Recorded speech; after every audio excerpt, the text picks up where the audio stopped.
Papo de Esporte, o seu podcast semanal.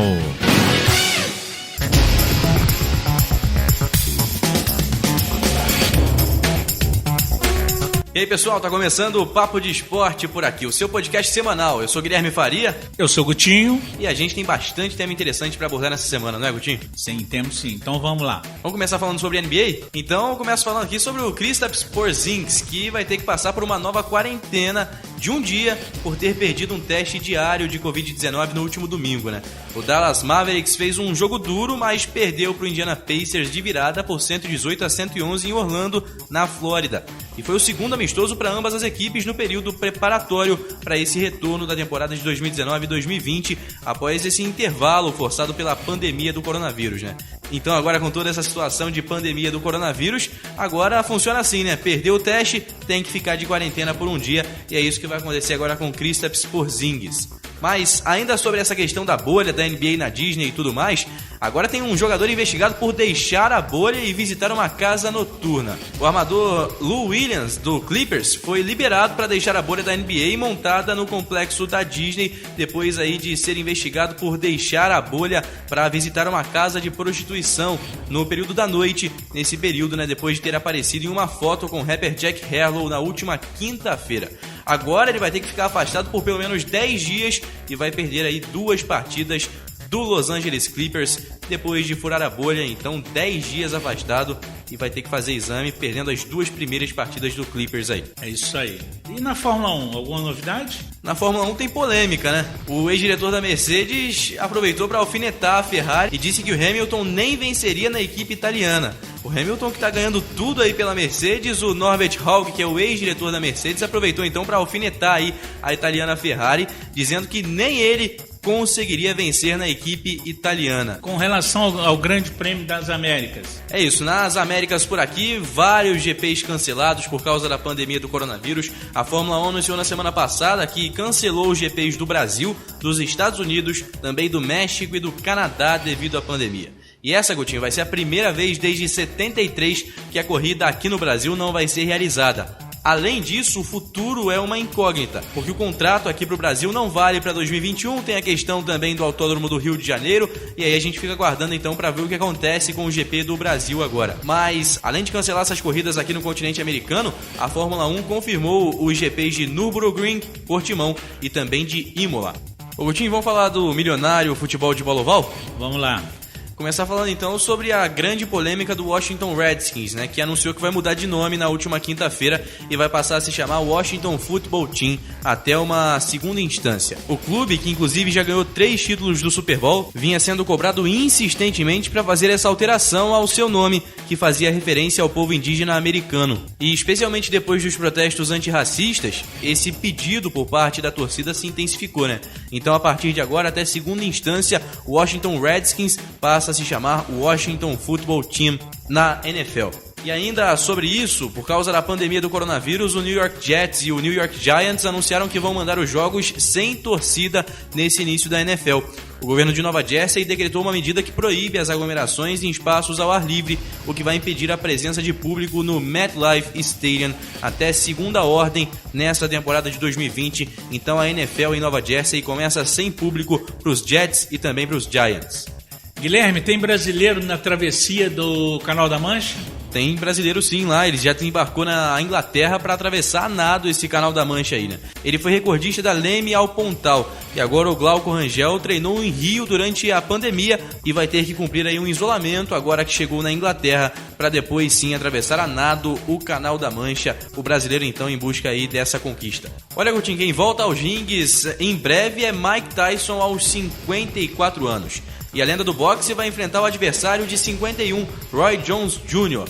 Mas essa luta de exibição tem um acordo que proíbe nocautes. Pelo acordo, o árbitro vai poder intervir se algum pugilista tentar nocautear nessa luta de exibição, que acontece no dia 12 de setembro em Los Angeles. Muita gente ansiosa aí por esse retorno então da lenda Mike Tyson aos ringues. E no UFC, um comentarista criticou a atuação do árbitro em uma luta do Massaranduba, o brasileiro Massaranduba, e os dois discutiram durante o evento. Dan Hart, que é ex-lutador da organização, e Herb Dean foram flagrados após a vitória do brasileiro sobre o inglês Jay Herbert. E o UFC disse que vai investigar o ocorrido na Ilha da Luta. O tempo fechou então no lugar errado, porque o comentarista e o árbitro começaram a discutir ali depois da vitória do brasileiro Massaranduba no UFC em cima do inglês Jay Herbert. E quem está aposentando? O baiano Minotouro, aos 44 anos, vai se aposentar, mas ele se aposentou de uma forma que provavelmente ele não gostaria, né? Ele acabou perdendo a luta para o Maurício Shogun e foi assim que ele se despediu dos octógonos, com uma decisão dividida dos juízes na Ilha da Luta em Abu Dhabi. Olimpíadas, alguma novidade? Tem novidade, é uma novidade milionária, hein? O desenho original dos aros olímpicos foi arrematado por 1,1 milhão de reais em um leilão. A relíquia das Olimpíadas foi criada pelo barão Pierre de Coubertin em 1913 e vendida por R$518 mil a mais do que o esperado. Nesse valor milionário aí, o desenho original dos aros olímpicos foi arrematado em um leilão. Ainda sobre as Olimpíadas, Judinho, a gente teria agora esse período de Olimpíadas, né? Porque era para as Olimpíadas de Tóquio terem começado na última sexta-feira, mas infelizmente por causa da pandemia não aconteceu. Então agora a gente conta aí já de forma regressiva os dias para que cheguem as Olimpíadas de Tóquio, que agora acontecem em 2021. Agora vamos falar da bola redonda, futebol internacional. Vamos começar falando sobre outra lenda então, Cristiano Ronaldo? O Cristiano Ronaldo é um colecionador de títulos, né? Com 35 anos, ele chegou ao 30º título na carreira e se conquistar a UEFA Champions League dessa temporada, vai chegar ao 31º título nessa carreira muito vitoriosa. O 30º foi o campeonato italiano, que a Juventus conquistou pelo 9º ano consecutivo, depois de vencer a Sampdoria por 2-0.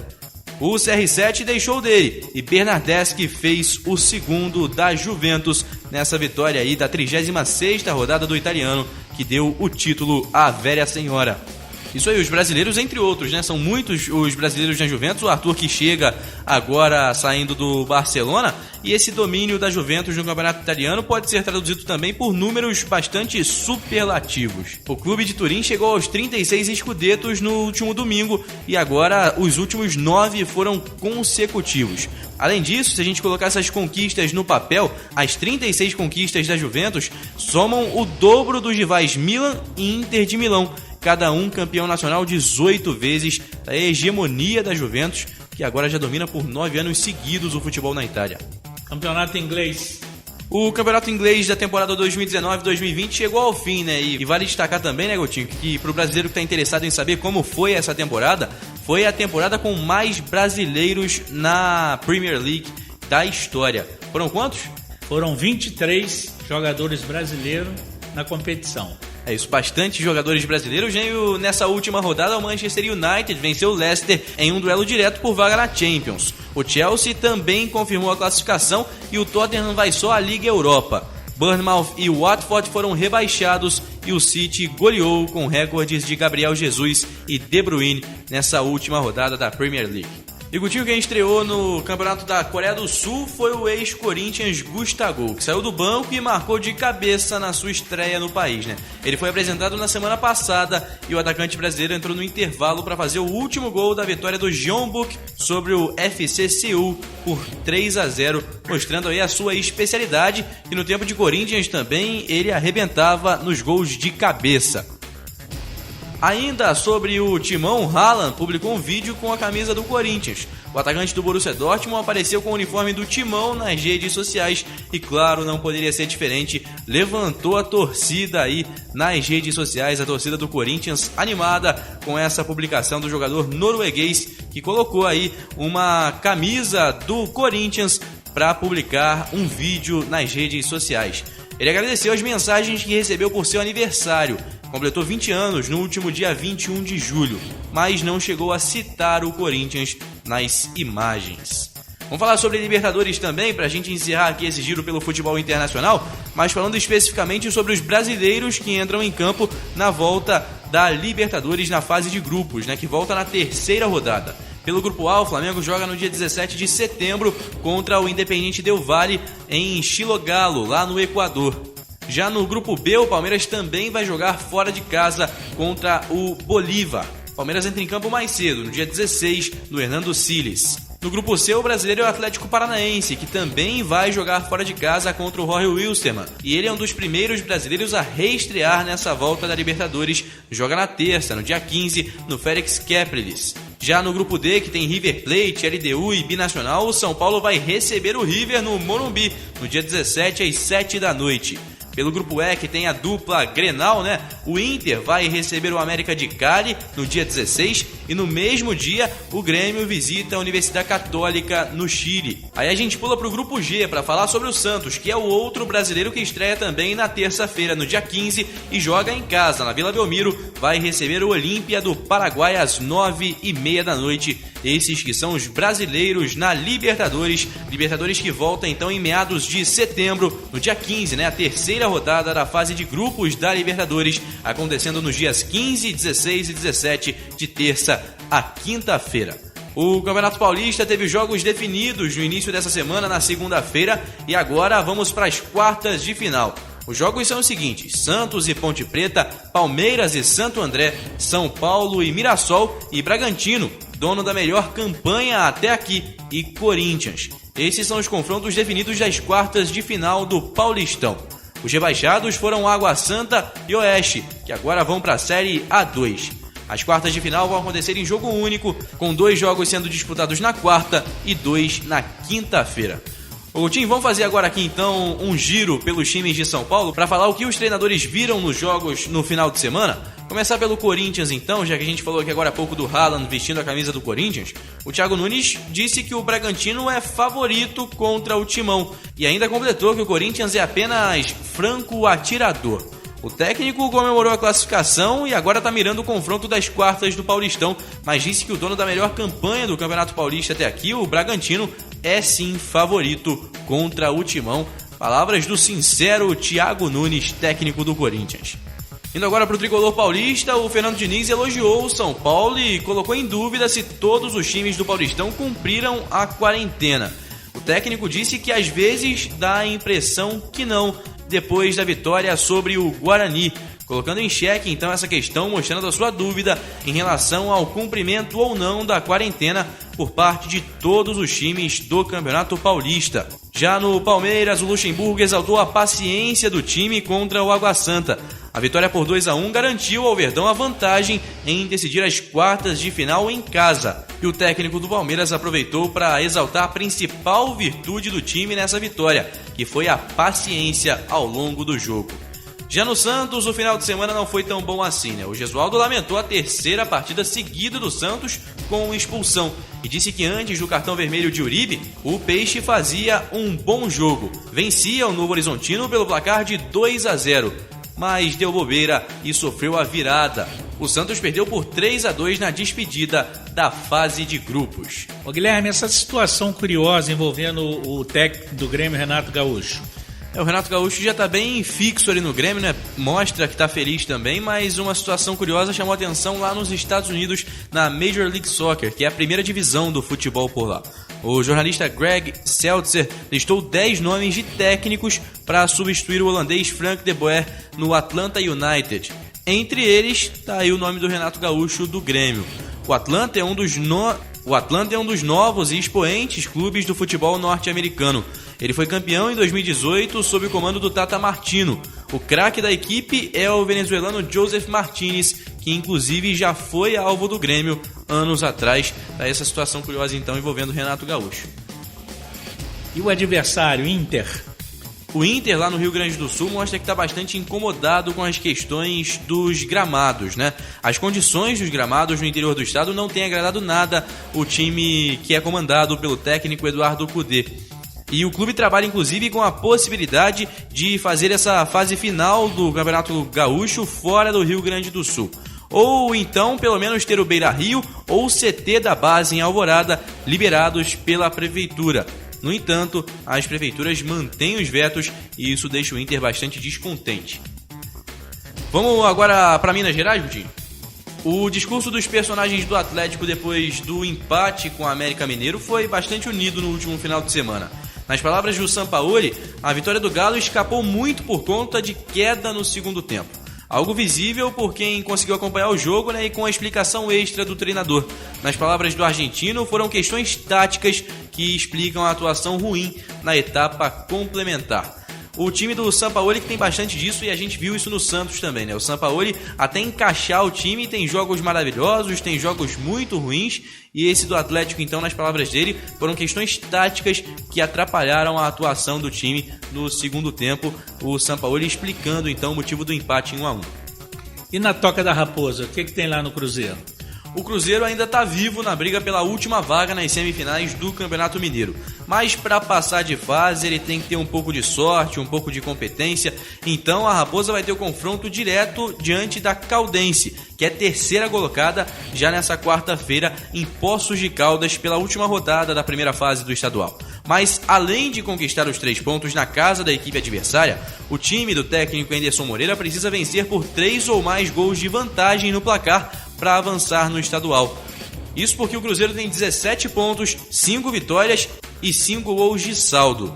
E a equipe do Sul de Minas soma 20 pontos em 10 jogos, com 6 vitórias e 10 gols de saldo, depois de ter vencido o Tupinambás em Poços por 4-0 no último final de semana. Algumas contas para o Cruzeiro fazer. Futebol carioca. Começar falando sobre o Fluminense, então, que comemorou bastante os 118 anos no último sábado, né? Tanto dentro quanto fora de campo. Se no Newton Santos o Fluminense venceu os 2 amistosos com o Botafogo, um com o time sub-23 em uma prévia e o outro com o profissional, em Laranjeiras foi realizada a tradicional Flufest pelo aniversário do clube e completou 118 anos na terça-feira passada.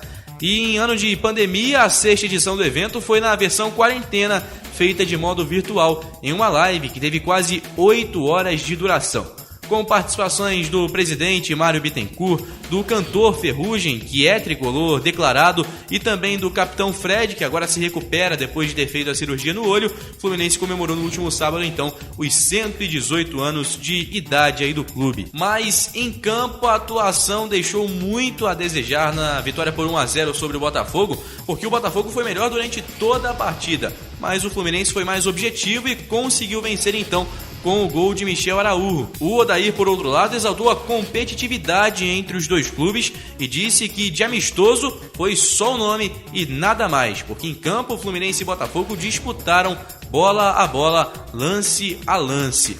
Agora, o Fluminense, que veio jogando muito bem na fase final do Campeonato Carioca, indo para as finais, vencendo a Taça Rio e depois fazendo um jogo duro com o Flamengo, voltou a preocupar a torcida depois dessa primeira atuação contra o Botafogo. Lembrando que no próximo final de semana, outro clássico entre os dois, também no Newton Santos, no sábado, às 19 horas. Indo para o adversário do Fluminense, então, no último sábado e também no próximo sábado, o Botafogo tem um outro problema para resolverem. O Cortez, que está afastado por decisão técnica, foi afastado na última terça-feira, fez uma live elogiando o rival Flamengo.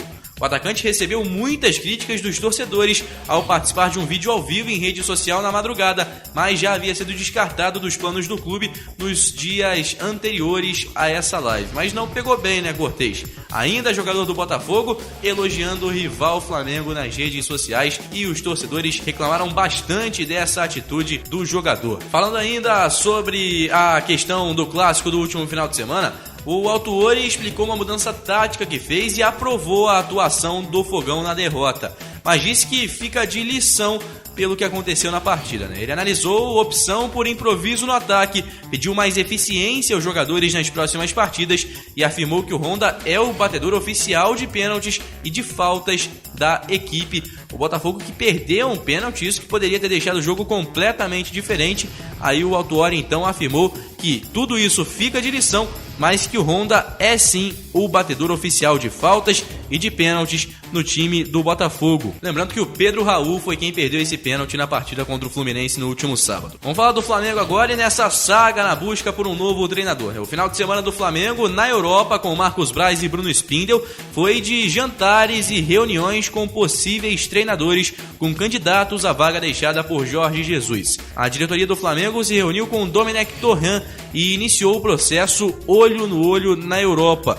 Depois foi dia de almoçar com Hierro em Madrid e viajar de volta para Portugal. No roteiro também uma conversa com Carlos Carvalhal, Flamengo que estuda possibilidades então pela Europa para o novo treinador aí no lugar de Jorge Jesus, que voltou para o Benfica. Vamos terminar por aqui falando sobre o Vasco hoje então, Gutinho? Vamos lá. O Vasco que tem o Cano, que é artilheiro da temporada e agora tá mais certeiro com o Ramon comandando o time, né? O Ramon costuma dar muita atenção pros atacantes e o Cano tem só isso aqui de aproveitamento, ó. 2 chutes e 1 gol. Sob o comando do técnico, o argentino converteu a metade das finalizações. Jael e Edgar Júnior tiveram uma temporada mais goleadora da carreira com Ramon no Joinville e disseram que o treinador dava muitos conselhos. O Cano, que é artilheiro isolado do Vasco nessa temporada e agora sob o comando do técnico Ramon, chuta 2 vezes, faz 1 gol, aproveitamento aí de 50% nos chutes, nada mal, né? Pra fechar aqui então, vamos falar sobre o Breno, que foi elogiado pelo médico do Vasco. Disse que ele tá fininho, menor peso e melhor forma física desde o início do tratamento. O defensor não joga há quase 2 anos, desde agosto de 2018, mas dá esperança de retorno com elogios de todo o grupo. O grupo disse que ele atingiu o nível de reabilitação que não vinha atingindo antes. Breno, então, está mais próximo do que nunca, nas palavras do médico do Vasco e também do grupo, de voltar aos gramados, agora em uma melhor forma física e com menos peso, Gutinho. E ainda aqui no Rio de Janeiro a gente apresenta então a partir de hoje uma série de 5 episódios de uma entrevista que a gente fez com o Kleber Monteiro, que é autor do livro Da Lama à Grama, que conta um pouco da realidade do futebol carioca na Série C do Campeonato Estadual, uma realidade que pouca gente vê. Então a gente acompanha a partir de agora a primeira parte dessa entrevista. Bom, então a gente está recebendo hoje aqui para a gente conversar com o Kleber Monteiro, que é autor do livro Da Lama à Grama. Ele que fez viagens quilométricas aí para mostrar um pouco da realidade do que é o futebol carioca na Série C do Campeonato Estadual, né? E vai contar um pouco pra gente aqui então sobre o livro. Quem participa também é o Sérgio, que ajudou diretamente o Kleber aí na questão dos jogos, né, para fazer o livro. E também o Cinho, que é presidente do Magiense, que é um clube aí do interior do Rio de Janeiro. Então, primeiramente, muito boa noite para vocês. Obrigado pela participação aqui. Obrigado, Guilherme. Obrigado pelo interesse, né, de tá ouvindo essa história, né, para reportar aí, né, como é que foi feito esse livro inusitado, eu diria assim, porque é um livro completamente, né, fora da normalidade, vamos dizer assim, do futebol, né? Sim. Por favor, Sérgio. Boa noite, Guilherme. Boa noite, Kleber. Boa noite, presidente Sim. Foram muitas aventuras, foi muito gratificante poder fazer parte desse projeto, né? Mas eu, particularmente, sou um fã do futebol dos clubes de divisões inferiores. Inclusive, acompanhei o Friburguense na caminhada na volta à primeira divisão no passado. Eu estive em Moça Bonita na decisão do segundo turno. O Friburguense ganhou de 1-0 do América. É isso, mostrar um pouco do lado mais humano do nosso futebol. É muito legal, o livro é bem interessante nesse ponto. Sim, e eu queria ouvir um pouco de vocês então, pra gente começar aqui essa conversa enquanto o Cinho acaba de ajustar ali o áudio, de como surgiu essa ideia, Kleber, como surgiu a ideia de escrever o livro sobre esse tema. Você é professor, não é isso? Sim, eu sou professor do Sistema Público, né, de Educação do Rio, né, professor do Estado. Eu leciono biologia, né, mas não é só biologia, porque eu tenho pós-graduação em Química, então eu posso também dar aula de Química, tá? Dou aula de Física, então na verdade eu pego as 3 matérias, mas de cadeira mesmo eu sou biólogo, entendeu? De cadeira mesmo, entende aqui? De cadeira mesmo eu sou biólogo, então a gente, na verdade, esse planejamento de estar escrevendo esse livro, por que eu resolvi escrever esse livro? Primeiro porque eu tô com 49 anos, né? Então eu sou de uma outra época, né? Eu sou da época onde você tinha o futebol carioca sendo extremamente valorizado, né? E os clubes, vamos dizer assim, porque eu não gosto dessa expressão, clube pequeno, mas os clubes de menor expressão, né? Eles tinham um papel muito importante na competição. Então era comum, né, a gente nascer e ver o futebol com bom sucesso, com o Olaria, com o Friburguense, com esses times, né? E na verdade, o start para começar esse livro foi uma febre mundial, né? E aí eu falo disso no livro, né, que eu sou muito crítico, que essa febre ela não chegou de forma ostensiva aqui no Brasil, tá? Que é justamente o quê? É se valorizar aquele futebol de bairro, se valorizar o futebol raiz mesmo, né? Como a gente tem, por exemplo, na Inglaterra, como a gente tem na Alemanha, no São Paulo, né? Como a gente tem na Argentina, os clubes de bairro lá são fortíssimos, né? Tem uma identidade muito forte. Então, num determinado momento, eu me animei com esse início dessa conversação sobre valorização e negação ao futebol moderno, né? Mas aqui no Brasil a coisa não emplacou. Então, aqui no Brasil a febre veio e ela foi embora muito rapidamente, e os clubes de menores investimento, eles voltaram literalmente, né? Ficaram esquecidos no limbo. Então, o livro, quando eu planejei escrever o livro, ele foi um projeto que já estava na minha cabeça há 3 anos. Só faltava eu me ordenar o meu tempo para estar conseguindo, né, acompanhar esses jogos e, consequentemente, estar, né, fazendo esse livro. Tá? E eu só consegui isso com planejamento de 3 anos.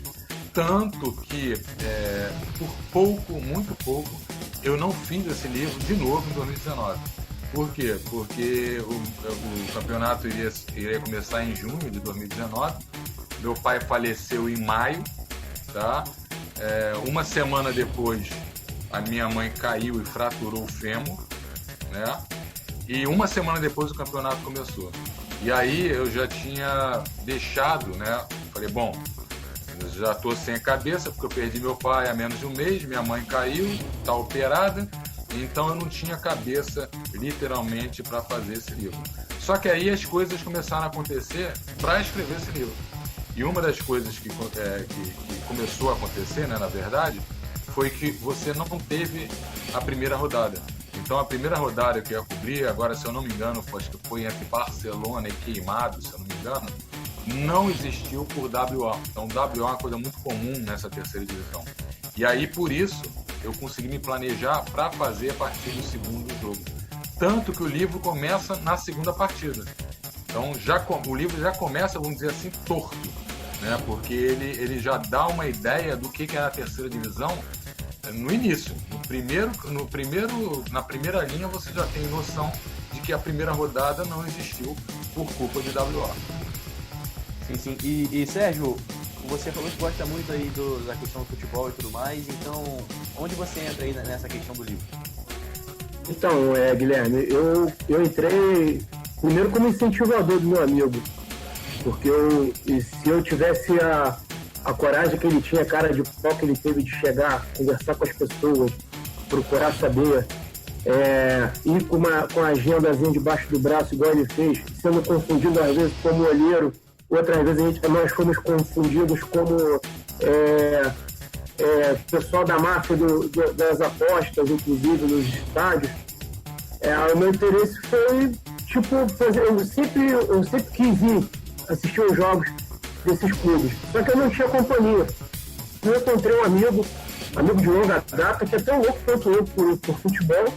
Aí eu juntei o útil ao agradável, foi prazeroso demais. Várias histórias engraçadas que não estão no livro, muitas situações inusitadas, histórias de vida de jogadores, de trabalhos de presidentes, muita coisa bem interessante. Se eu pudesse, eu faria um desse todo ano, com o maior prazer do mundo. Foi muito, muito gratificante mesmo. Na verdade, Guilherme, o Sérgio é coautor do livro, entendeu? Não falo isso não, senão eu vou pegar royalties aí. Pode. Então, na verdade, o que acontece? O Sérgio, ele teve uma ajuda, assim, absurda, né, em estar fazendo o livro, porque não sei se você conhece a realidade de uma terceira divisão, de uma divisão abaixo da segunda, que já é complicado, mas é tudo muito difícil. Então, por exemplo, a gente não tem VT, a gente não tem... Eventualmente a gente tem um gol mostrando no site da federação, mas a gente não tem VT e a gente não sabe o nome dos jogadores. Então o livro ele foi tudo feito com essa agenda surrada, tá? Que o meu grande amigo Luna, advogado, ele me deu em 2016, né? E eu ia relatando na agenda e relatando a numeração dos jogadores. Então, tipo, 6 cruzou pro 9, que chutou na trave. E depois né, eu pegava a escalação e ia formando a resenha esportiva. Mas eu não fiz o livro só como resenha, porque senão ia ficar uma coisa muito chata, né? Você pegar um livro somente para você ver, né, a resenha do jogo em si. Então, na verdade, o livro, por incrível que pareça, né, eu consegui o retorno que eu estou tendo do pessoal que está lendo o livro está sendo maravilhoso, porque eu estou vendo que aquilo que foi planejado foi colocado no livro mesmo, né? Um amigo mesmo, ele falou, cara, eu estou gostando muito da parte do intervalo, quando você fala do intervalo, então fala o que tinha para comer no estádio, né? Como é que era o banheiro do estádio, se tinha bica ou não tinha bica, entendeu? As histórias engraçadas, né? Tanto da minha ida até ao jogo, como no intervalo e a volta, ele está gostando muito mais dessa parte. A minha tia, por exemplo, ela só está lendo essa parte, porque futebol não é com ela. E ao mesmo tempo esse livro está suprindo a necessidade, né, daquela galera que participou da terceira divisão, os jogadores, os técnicos, o Cinho que está aí não está conseguindo falar, da gente o quê? Da gente dar voz para esse pessoal, o pessoal sair, né, e ver quem é, por exemplo, um Vitinho do Juventus, né, que é um lateral esquerdo que atua tanto na esquerda como no meio, né? Eu vi a habilidade nele absurda, né? E aí eu lamento porque que o Vitinho não está num clube, né, mais forte, vamos dizer assim, né? O Baiano, né, que é um veterano, né, desse futebol raiz, que a gente diz. Então o livro todo foi feito nesse sentido, ele tem uma parte que é muito boa de se ler, muito engraçada, porque é a minha vida, e quem me conhece sabe que a minha vida é uma comédia por si só, né? E a parte estrutural dos jogos. Então a parte estrutural dos jogos está focado justamente no pessoal do futebol, que gosta do futebol. Então tá aí, essa primeira parte. Na semana que vem a gente continua essa conversa com a segunda parte aqui dessa série de entrevistas com o Kleber Monteiro sobre o livro da Lama Grama. Forte abraço, pessoal. Valeu, Gutinho. Até semana que vem. Valeu, um abraço.